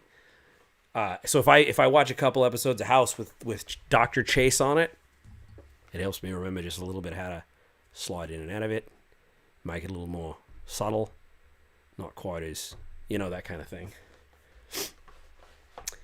Let's see here. Oh, cool. And then Tim and Jaden are basically just coming up with awesome character links, which always kills it. That's always fun. That always makes it cool when characters get excited and have stories that join into one another. Yeah, it's pretty decent. Yeah, broad Australian accent. Yeah, and it's definitely not perfect. It's also one of those things where if I listen to someone who's Australian talk, I could do it like right after them a little better. But if you catch me cold, I'm like, "G'day, mate. Throwing out the shrimp on my barbie." Dr. Professor Sir. So a Crucian house is like a guild, or is it actually a house that brings in people to serve, live as part of it? Like way back in the, say, servants would be part of the family. Let's take a look and I'll show you. It's a very good question. By the way, and this is very obvious in the session 0, I didn't put the link in this. The character creation kit for this game is 100% free. It doesn't have class and subclass, but it has all of the heritages and all of the cultures. It also doesn't have backgrounds, but it has everything that you would need to build a Dragongrin character without worry. So I am going to grab that and drop it into this chat. So for anyone who's watching, you don't have to spend money to be in this campaign. If you want some of the deeper cut stuff, like the backgrounds, if you want to do the class stuff, and then of course all the regions and optional rules and things, then the book, the PDF, is probably your best bet for a bargain. But if you just want to make someone with a heritage and a culture, this is your ticket right here. I just linked it. So the reason why I'm saying that is because if you want to, and I'm not giving you homework either, but if you are interested in the Crucian and you, and this isn't just for you, anyone who might not have had an opportunity to back the Kickstarter or even isn't in a situation where they're ready to dive in and buy a single book for that price, then yeah. So after Lightfall, which is the event where all the forces of good lost, the Dismembered Lord chose a bunch of people to live under his shadow. And so he built this society that their whole thing is striving for perfection, emphasis on efficiency, and then, of course, a fanatical reverence for the Dismembered Lord. And so that's how they view Dragongrin. They don't view Dragongrin through the lens that most do, which is like, oh, this is a dystopia that's ruled by a tyrant. They think of it as this perfect meritocracy ruled by their benevolent sovereign, you know? And so they are actual houses. The best way I would describe it is if you're familiar with Game of Thrones, imagine if all the Game of Thrones houses were all Crucian. So like there's a house generator and there's like house crest and like the house words. And so it's like, yes, definitely they're actual like Game of Thrones houses or the Game of Thrones, like, you know, the Starks or the Lannisters or like that. Imagine all of that vibe and then just put that underneath that, even though all of them have a different style and they'll have a different vibe and a different leader, they all are Crucian under the Dismembered Lord. So they would imagine the Starks, as I said, or the Lannisters, or, you know, Martells, any of them, that they would have their own flavor, but they would serve the sovereign and compete against one another. So hopefully that makes sense. Let's see here. Too bad my character's accent will be a butchered Scottish instead of Aussie. That's perfect. And then Keel says, yeah, Eastern time evenings work best for me. That's great. Nice. That's great. I didn't know. That's cool that you're in a game with Keel's brother. I know that Story D6 and that has been like a really cool touchstone. And I love hearing those stories about Keel, your brother, and Story D6 and kind of how you run it. And that's always really fun for me. Jaden's never seen Game of Thrones. Yeah, parental guidance is suggested. But yeah, I think, like I said, let's all just have a really good time and tell some stories. And, yeah, I think it's going to be fun. I've had a few people tell me, Tim, I wish you the best. I really do, but I've never seen one of these work. And I think we can make this one work. I really think we can. I think we have some lightning in a bottle here for a lot of different reasons. And so I think we're going to make it work. And they said it in the most loving way. Like, hey, I hope you nail this, but I'm just letting you know I've never seen this get off the ground and have people keep interest. And I'm like, I think that there are ways to do that. And I think one of the ways to do that is that if the players take... It's the player's responsibility, in my opinion, in this campaign, to chronicle what happens. So it's not, and I'm not going to be like a jerk about it, but if this is kind of how I'm envisioning it, and I'd love your opinion, but this is really where I'm at, unless someone gives me a hard, stop reason not to. If I run a session, it's going to be the other player's job to tell anything urgent or important about that session. Now, I'm not expecting anybody to do these huge write-ups and like play-by-play or anything like that. But if you find out that the War Maker had you go and kill an Undying Light member, I'm not going to tell anybody. That's not my job in this campaign. That's your job. So in the Chronicler's Hall and wherever else we decide, you can put important information. Because I never want it to feel like, just like real life, you can never keep track of everything that's going on. I'm trying to make everything also very standalone. Think of it as like a Marvel film. They're better if you've seen the others, but in almost every case, unless it's an end cap, like Infinity War or Endgame or like any, and even then, unless it's an end cap, you can watch it and it's a standalone story by itself. It's better if you've seen the other ones, but it's not incoherent if you haven't. I want to try to give everybody their own story and their own thing to come back and tell the guild hall, like what's going on. And I'll weave it together, but that's the way I think to keep everybody interested is when something rad happens, you come back and go, everyone, you're never going to believe it. This happened and this crazy thing. And it was a Zarfin and but everyone else can educate themselves in those things and ask me questions. But I'm not going to make everybody learn that and keep track of like, well, what's happening in the world. But you can be as active in it as you want. I think that's a big way because when you try, I think it's a fool's errand to try to keep one plot going with 40 people or 80 people or whatever.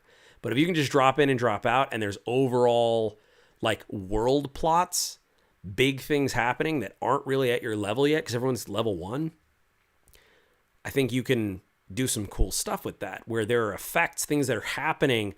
If there's this big outbreak of rot fiends coming in, and that's going to affect everybody, but you all get to tell your own stories and have your own thing going on. So I don't know if that all makes sense. Hopefully it does. Keel, that's a really good point. He says, honestly, regular check-ins like this will go a long way to keep it alive and growing. I think that that's actually a really solid point. And I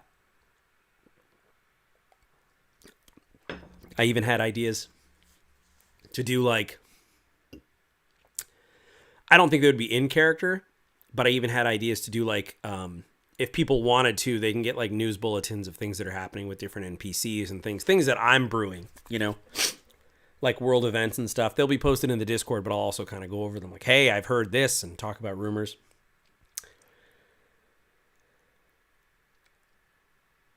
Let's see. I'm super excited about it. Thank you. Me too. Resubmitted my survey now that my schedule is consistent. Perfect. Thank you so much, Micah. Hellmage says, I've been chomping at the bit for like a month or two. I'll be hyped from start to finish. My overuse of the rumor hall should be proof enough. I love that, by the way. I can't always comment, but I read that thing. And I worked with Matthew. And by worked with him, he did all the work, and I asked him to do it. The perfect partnership. No. He set up, I had this harebrained idea. I'm like, what would be awesome? What if there was a calendar, the Dragongrin calendar inside the Discord? So if you go inside the Discord, it gives you in the Timekeeper's Hall, like what day. So right now it's the 28th day of early bloom in the season of Bloomleaf. In Dragongrin, another meta thing that I was like, I want to be able to make this easy. The way that the calendar shakes out, there's a season. So like we're in the season of Bloomleaf, which is spring. It's an analog for spring. There's early, mid, and late bloom. Instead of names of months, month 1 is early bloom, month 2 is mid bloom, month 3 is late bloom. And then the next, season, which and it goes on. So like for winter. Anyway, if you go into the Timekeeper's Hall, I think it's awesome that you can be like, oh, it's the 28th day of early bloom in the season of Bloomleaf. Oh, this is probably a good idea to tell you this. That's how it's going to work. So if you do an adventure on the day we do it, that's the day it takes place in world. So it'll be like kind of real-timey feel-ish. Again, I'm not going to worry too much about it. Like if it takes 2 days to travel somewhere. But I think it's fun that when you start the adventure, it's like, all right, it's the 28th day of early bloom in the season of Bloomleaf. Because then you can actually look at a real-world calendar and you know what season it is, what day it is in Dragongrin, and that kind of thing. So anyway, thank you for that. That was awesome, Matthew. What else? Yeah, and Matthew basically said Keel is so on point that these kind of check-ins are going to make it very, very easy for everybody to stay excited, updated, see what's going on. Let's see. I've been eager. Micah says, I've been eager ever since... Oh, chat jumped on me. I've been eager ever since it was originally planned for one-shots, and then the pandemic kind of sidelined everyone. Yeah. Yeah. Oh, and then Micah, he's a game designer as well. He says, I'm hoping that eventually I'll have the Farad system refined enough to be able to do an open table living world campaign like this, but it got pushed back in development when I started my novels. Yeah, you can only spend so much time, and you have to decide what efforts and projects you want to use. Mappernomicon, I love specifics like dates and campaign world-specific lore like that. Thank you. Matthew says, computers always are, but well worth it.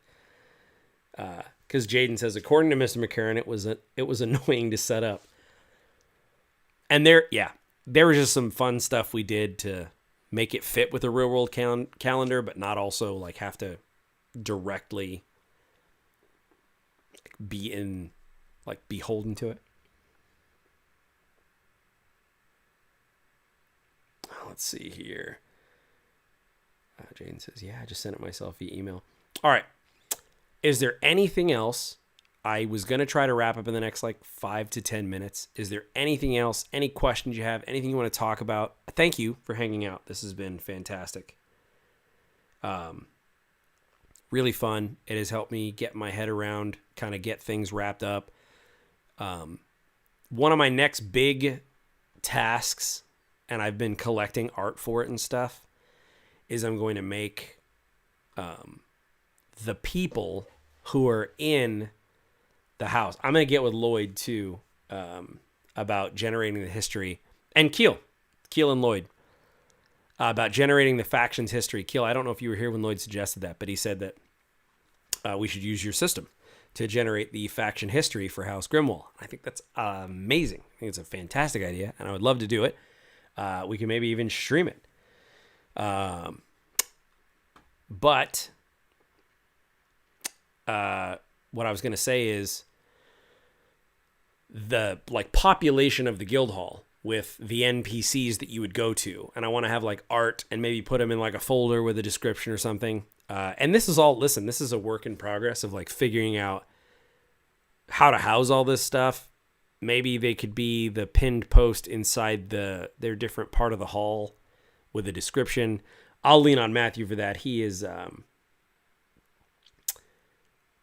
he's really good at just figuring out oh, we should do it this way. It's yeah. So I need help with that. Tim O'Brien says, lore question. Are there good and evil dragons in Dragongrin or just the ancient world destroyers that were created by the primordials? In my Dragongrin, because this can be different in your Dragongrin. In my Dragongrin, in this campaign, there are no good dragons that are known. And in Dragongrin, in fact, this is probably a good way to introduce you to the title. A grin is a mass grave. It's from Titan speak. It's a mass grave, or it means to rise, honoring the dead. A grin is a grave. A dragon grin is a dragon grave. And in Dragongrin, all of the dragons that are known for now all of the dragons are dead and in the grins, making their way downtown. No. So there are no good dragons known, but that doesn't mean there weren't any. And we could talk about that. I don't like to hand wave or make any kind of... A creature by its species isn't evil. But the histories that speak of the dragons all speak of them disfavorably. But there absolutely would have been good dragons. Because they're creatures, and creatures have wills, and creatures with wills aren't, in my opinion, they aren't moral by their genetics. So, long answer, because I wanted it to be clear and thorough, but there can definitely be a good dragon if it serves the story. But I will say that right now, there are no known living dragons in Dragongrin. Or are there? What? No. What? Yeah. No. Yes. No. Maybe. Let's talk. Yes, playtest. Blood and Ink Faction Generation, baby. Definitely stream it. All right, let's try to get something on the calendar. That would be fun. And do it for House Grimwal. And kind of that way everybody will know the history. We can write it out. And then post the Google Doc or print the Google Doc to a PDF and plunk it in the place where we'll be keeping that, whether it's in the Discord with links or a Google Drive folder. That'd be super fun.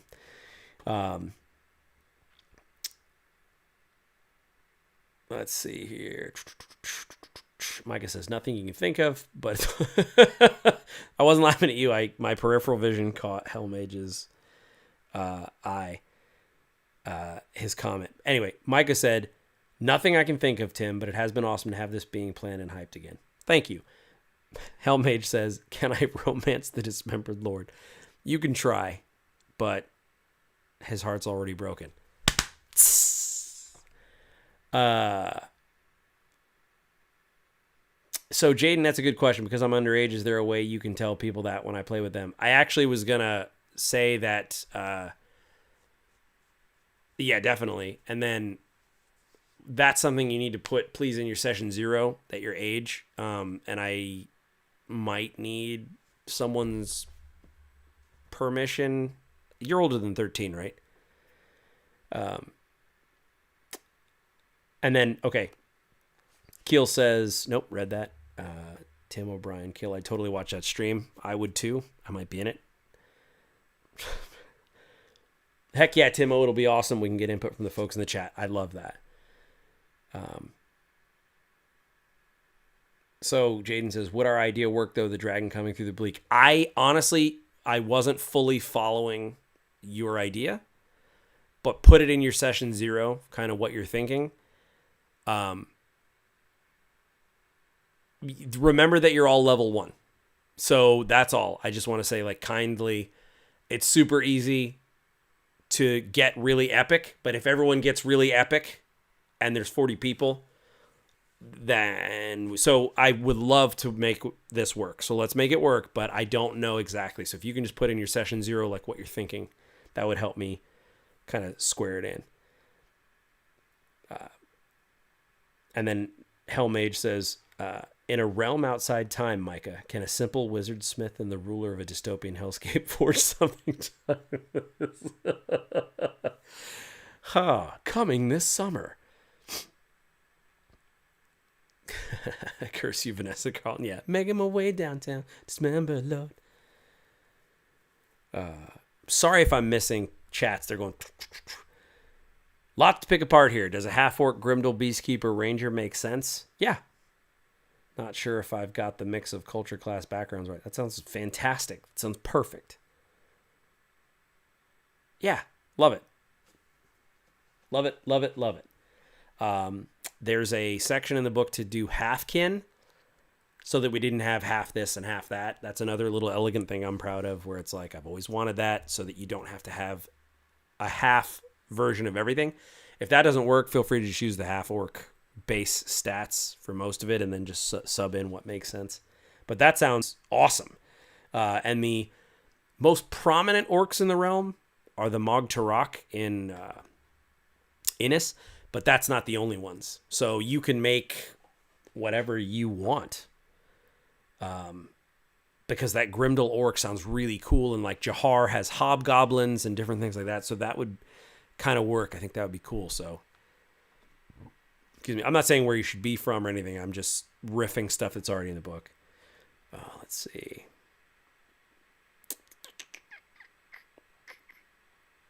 So Tim says, that's perfect. So if Jaden's patron dragon can come through the bleak, it would explain why my character's massive Dragon Slayer sword would suddenly had it to find a new champion to wield it. See, all that stuff I'm super down with. The thing I have to be careful of is that I don't let everyone do something awesomely epic at level 1. But I also don't want to squash anybody's fun. So, we want to build to stuff as well. So a dragon coming through the bleak is awesome, but I have to make sure that we don't go too big too fast, because then that takes away some of the magic. And this is going to be a learning curve for everybody, but it is a lot of people playing in the same world. So it can be everyone's story a little bit at a time, a lens at a time, a spotlight at a time. And so I just have to bear that in mind with all the sessions. But yes, let's find a way to make it work and dial it back if needed. I don't even know the whole idea. So just throwing that out there. Let's see. Rob, do we need to run characters past you? You don't have to, but if you want to share it with me, you can. Yeah, people have been either messaging me on Facebook, or they've been emailing it to tabletopterrors@gmail.com. If you want me to check it out, I'm happy to. It's fun. It's fun for me to read through that stuff. And if within reason, please don't send me anything that's like 20 pages and expect me to read it right away. I will eventually try to get to it. That's the truth. But, just whatever gets the point across. But I love reading character stuff about Dragongrin. It's flattering. I think it's fantastic. Can you repost the session 0 in Discord and pin it because it's way up there? I thought I did pin it. Is it not pinned? That's my bad. That's my B. I thought it was in the main hall. No. It's in the... Yes, it's in the announcement hall. And it's at the top. It's the top of the announcement hall. And it shouldn't be too far up in the Discord. So if you go into Evergrowing Shadows of Grin, in the announcement hall where only myself and moderators can post, it's the very top link. There's also a really good rundown of the campaign and all that stuff, and the story and the region and all that stuff. Yes. Thank you, Dr. Professor Sir. Tim O'Brien, is there a form fillable character sheet somewhere? Perhaps people could post their characters for inspection. Yeah, same. So awesome news right there in that announcement hall. There's also a link to the Dragongrin character sheet, which is free, but you have to download it through Absolute Tabletop. But yep, there's actually a Dragongrin specific thematic character sheet. Let's see. Yep, thank you, Micah. Nailed it as well. Rob Franklin, maybe easiest to go back to Facebook invite and check the event info. Oh, I see for that. Matthew says, I've got myself a little note card to keep in hand to make sure I keep everyone else's experience in mind, look for common ground, talk to other characters, and be generous with the spotlight. That's awesome. That's the other thing, too. I know we have a lot of people. I have a crazy idea, and we'll kind of start to wrap up here. But if I can do smaller hour-long sessions with 2 and 3 people, I can do way more of them than if I do 6 people for 4 hours. And so I'm kind of like thinking that if everybody gets some really concentrated time in the spotlight, and there's only like 3 people or 4 max, and we play for like an hour and a half, 2 hours, because we don't have to do a lot of the setup. We already know what's going on. So it's just like, all right, you show up here, it's just, we all know the characters, in the show, so to speak. So we're not questioning who are you and where are you from. So I think that there's a lot of benefit there, because then you get this sort of like jump onto the treadmill while it's going. But if I can do that and I can run like a couple of sessions, we can just keep having a bunch of fun. That's my thought anyway. Helmage says 3 to 5 is the sweet spot. Yeah, same. For a number of players, yeah. Small sessions make sense when it's a group filling a simple job. Yeah, and I mean, you can do... The way that I think that works is that everyone in the session 0 tells me what they're looking to do. Like, hey, I really want to do this kind of stuff in Dragongrin. I like to explore these themes, that kind of stuff. It's a matter of threading the needle of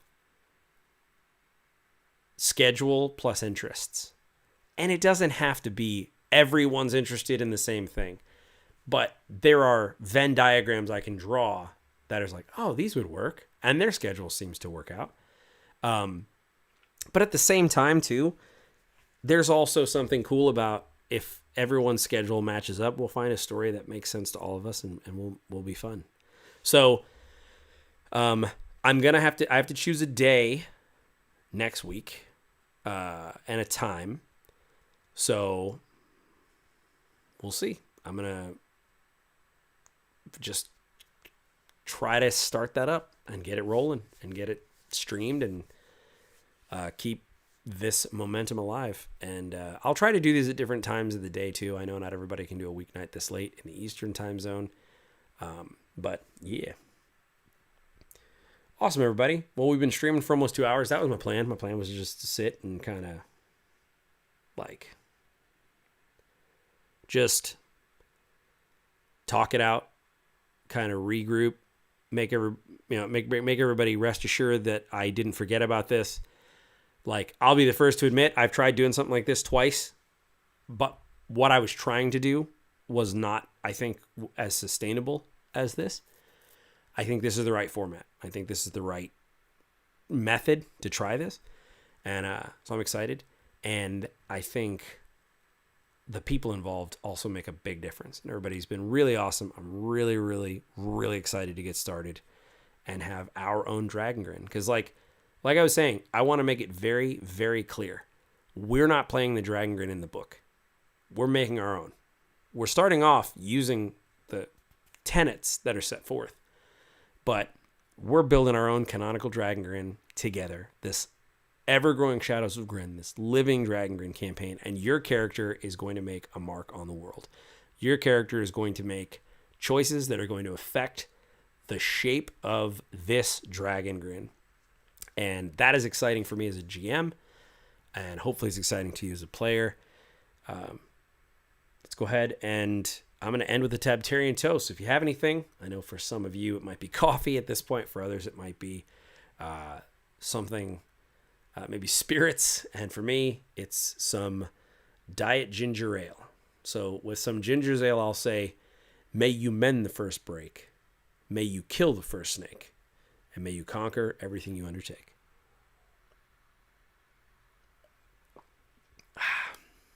Sláinte. Thanks, everybody, for hanging out. We had a ton of people here. Everyone was really awesome. And as Matthew said in the chat, we'll see you all in Grin.